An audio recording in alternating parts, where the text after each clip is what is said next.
is. Hi, I'm Nancy Landrum, a relationship coach and reporter who publishes interviews and articles on Authority Magazine. I choose a topic, ask the questions about that topic, and then those who have something to say about it respond in writing. I often do follow-up video interviews. But in this case, I recently requested those who have experience navigating difficult family dynamics to share their wisdom with us. Dr. G. Mick Smith of Smith Consulting responded to this topic. First, Dr. Smith, tell us about your background and something about your family. Well, I always say I'm a recovering academic because I had been in academia for a very long time. So I moved out of official institutional settings. But in many ways, if I was reflecting on my family background, which always kind of the preface to what actually happened, I had probably an ideal childhood. I was very fortunate. My parents were just phenomenal, first rate. They had met when they were 4 years old, high school sweethearts, got married right out of high school, two kids by the time they were 20. I mean, it's a pretty amazing story for kids who just from this small town in Northeast Pennsylvania, but very ideal. They were great parents and really terrific. So, of course, my thought on life was, okay, I'm going to be pretty much the same. I'm going to fall in love and marry my high school sweetheart, and I'm going to live a happy ever after. Didn't work out quite that way. I was about to ask, how did that work for you? Yeah, it didn't work out all that well. So I actually waited fairly a long time because I didn't get married as a younger man. So I was a bit older and thinking I was mature and thinking I was ready. And of course, I had just finished my degree. And I said, okay, the biological clock is ticking. I had met a person and I said, yes, I'm going to be moving out of California. That's where I had gone. I'd gone to UCLA and got my terminal degree there. Doesn't mean I'm dead. It was just the last one that I got, and moved to Pennsylvania. And I said, I'm moving. So with a wife's family in Southern California, I said, is this okay? Is this something that you want? Because I'm going. So she agreed. And we did get married, had our child in California. Doesn't remember anything about it because she was 10 weeks old, but we moved cross country to Pennsylvania. And, once again, start a new life back on another coast that I had grown up on. And again, thought things were going to go well. Didn't quite work out that way either. So, Well, what is, I'm assuming by the references you've made, did that marriage end? well, it's kind of let the cat out of the bag because actually I wrote a novel about this whole situation because I was a professor, and that was my first real professional job after I finished my terminal degree. And I pulled up in the driveway one day and I found everything gone. And when I say everything, I mean literally everything. Oh my God. The What? doors open. I called the bank accounts zero, and car had just gone out. So I went out a car. All of that is pretty philosophical about. I just said, well, okay, it's just stuff. I can replace it. But unfortunately, our child was 5 years old at the time and child was gone. Oh my So gosh. it was, yes, as you can imagine, pretty devastating. And drove around a little bit, looked to see some friends that we had, some mutual friends. Nobody knew where she was or anything. I finally had passed a cop on the street. I flagged him down. I said, explain the situation. I said, well, I had tried it. One of the neighbors, maybe they had turned up. Cop calls the neighbor who I thought might have seen our daughter, my wife. Sure enough, he said, yes, where are they? They're in California. So we're in Pennsylvania. They were in California, 3,000 miles away. So Yes. that kicked off a 3.5 year custody battle through family court, which I never thought I would be involved in.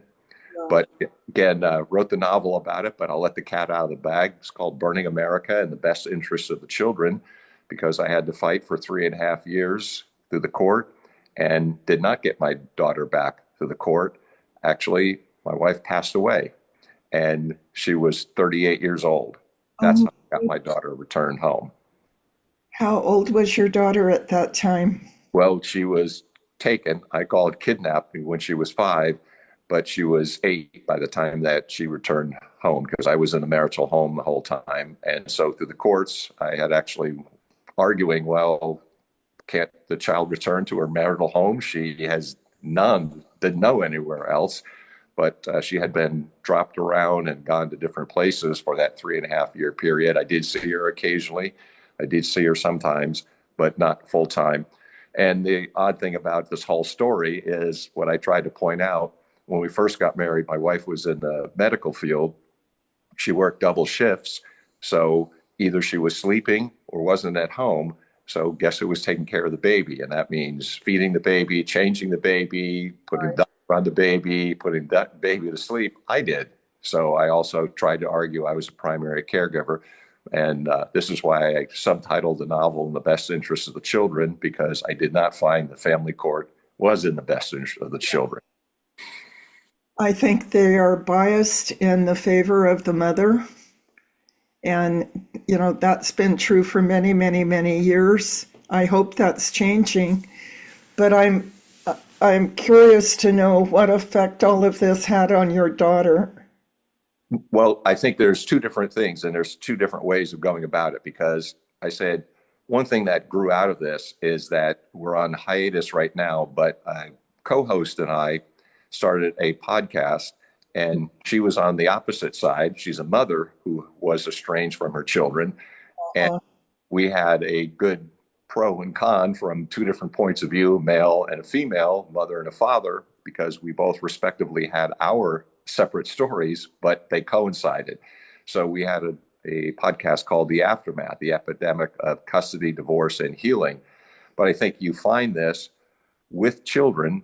And so for 10 years, when my daughter was returned home, I think it was absolutely ideal. It's very challenging being a full-time single father, but I didn't complain at all. That's what I had wanted, so I got what I wanted. And she did extraordinarily well. Actually, she was valedictorian at her school, first-rate grades. So that 10-year period was really good. And then she went off to an Ivy League college. A lot of people have heard of this place. It's called Harvard. And she went to Cambridge, across the pond, did extremely well. But I do think that this has such a negative impact on children. So through this podcast and talking with a lot of experts, I've become familiar with this idea of parental alienation. And I think it does damage the children. So this is unfortunately what happens to them when they're estranged from a parent. I think it's so unnatural. I think that it's so wrong. And this is why some states and some countries now are working on simply 50-50 custody as a matter of course, because unless there's some compelling reason, chemical, alcohol abuse, then a child, in my mind, has a right to have access to both mother and a father on an equal basis. Oh gosh, I agree wholeheartedly. You mentioned her academic success, but how did it affect her emotionally to be separated from you, number one, and number two, to have her mother die? Those early years, there was a lot of chaos in her life. Yes, and that's why I think I make a contrast. I think that as a child gets older, this is where I think the impact of parental alienation came in, because I really saw no signs of it from the time that she was 8 until she was 18. And then, of course, there are things that happen during a person's life. Now she's a mature adult. She's making her own decisions. And I think that's where some of the distance has come in. But looking back, it seems to me that this is what can happen to a child and at any age. And I think it's analogous to grief, that Yes. grief doesn't come out immediately, right? So people have all kinds of, sometimes they're laughing and having a great time at a funeral, but they're expressing themselves, and the grief and the pain doesn't come out until much later. And this is what I think happened to my daughter. I think a lot of it didn't really hit her until she was much older.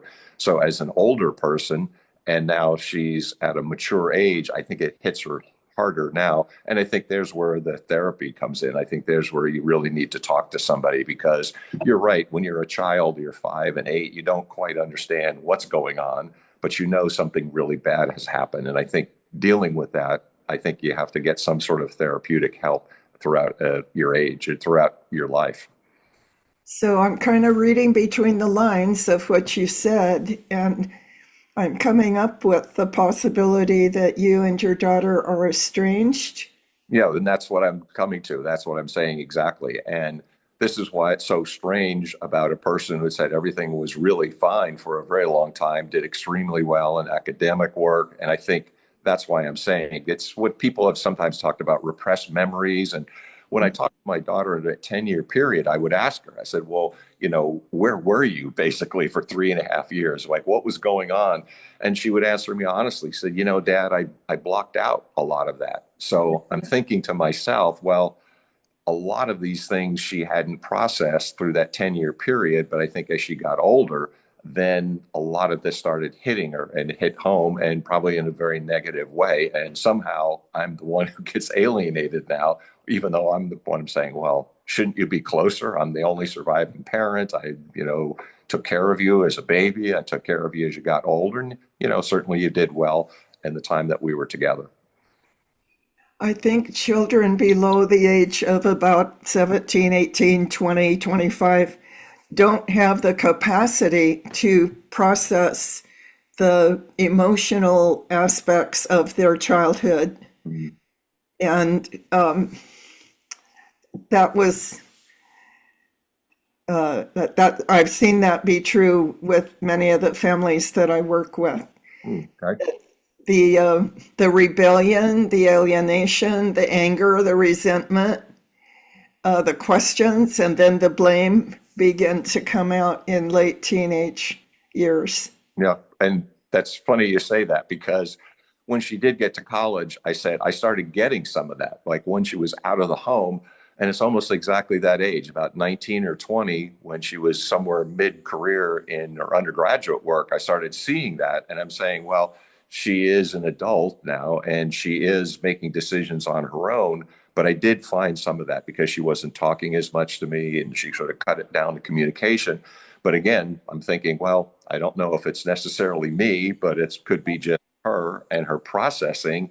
And also the fact that as a 19 or 20-year-old, this is the first real experience outside the home. She is going to be making adult decisions. And when I was 19 or 20, some were good and some were bad. Yeah. Well, and children naturally have to pull away from being Yes, dependent on their absolutely. parents. So there is a period of time in there where pulling away is pretty much to be expected. Yes. Yep, indeed. But when you say you're estranged, that sounds to me like there's no communication between you. It's been limited. And part of what I said, the positive experience of this was really working through. So somehow I got this all kind of works together because having talked to a number of the experts from the podcast on the Aftermath podcast, this is something that they would say, well, this is to be expected. So we've had limited contact and also trying to broach the distance and also to cross that bridge. And what they've explained to me, I get the child is always going to be the child. The parent's always going to be the parent. So I'm the one who has to have the maturity and the grace to say, we have to somehow come to grips with what has happened and somehow cross the bridge and the gap that has happened over the years. So I'm still trying to be the mature adult, and she still can be the kind of impotent child, even though she's now older and she's not a teenager anymore.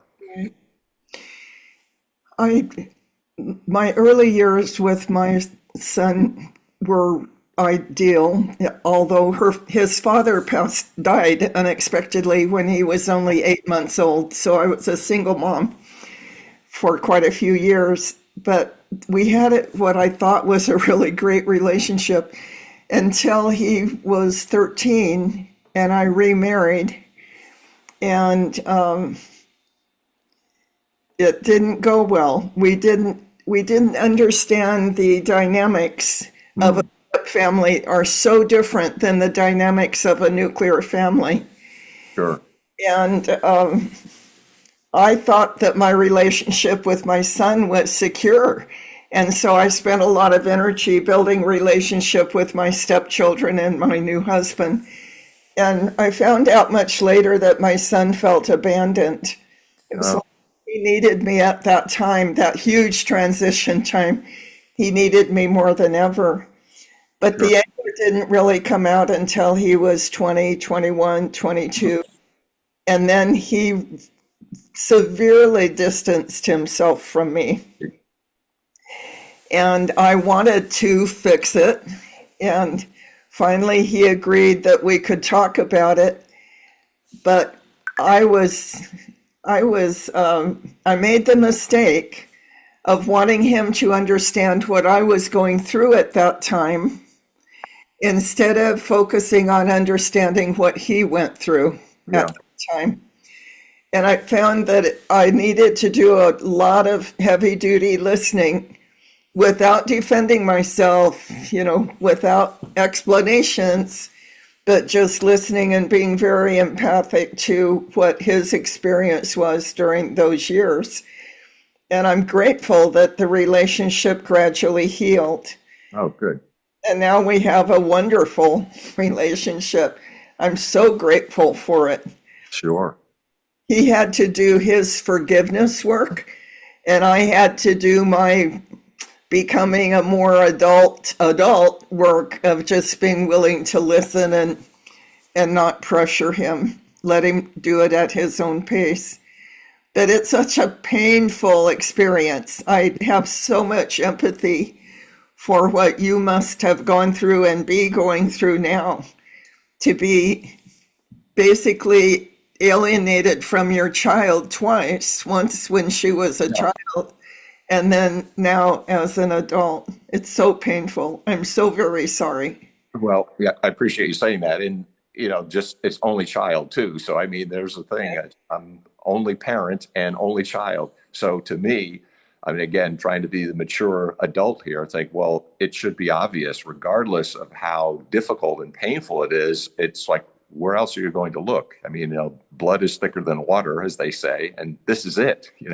We only two people we've got, and we were a unit at one time. So that's my hope. And so, I'm taking the baby steps towards that, and I'd like to be completely reconciled, because this seems to me the only way to get through life, because the alternative is not very good. The alternative for her is not good, and the alternative for me is not good, right? Because we have that bond.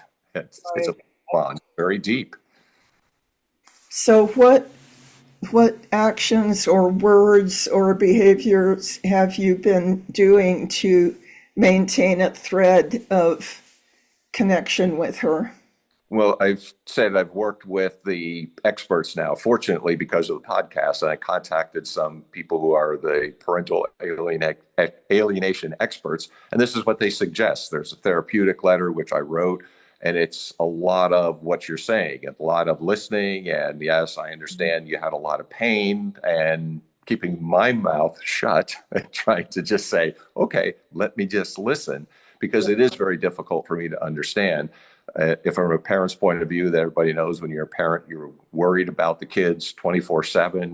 Did they get enough sleep? Did they get enough to eat? And so it's very difficult for a child always to understand that. We're not perfect, but what we have tried to do is to do the best that we can.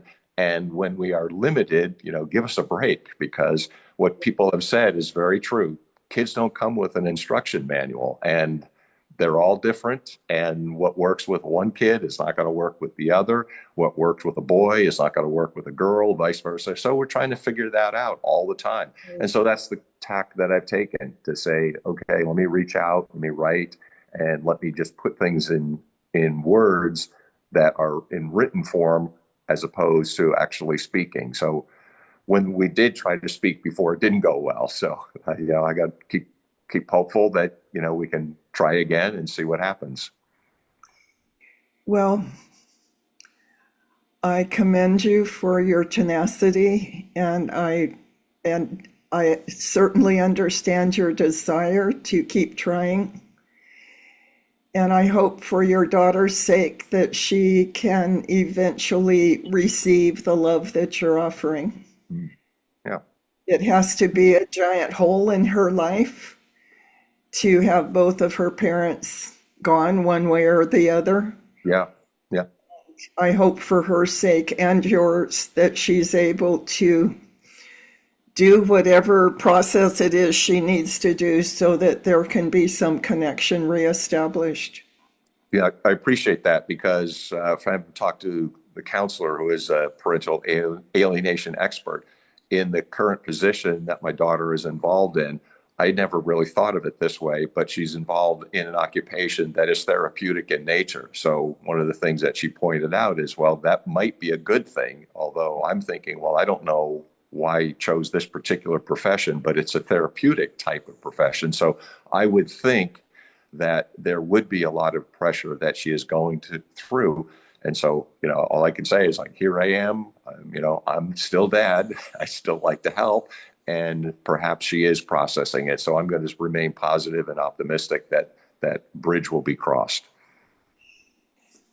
I had a very difficult relationship with my own parents, and it took me until I was in my 30s before I began to have empathy for what a tough job parenting is. And the recognition came even later.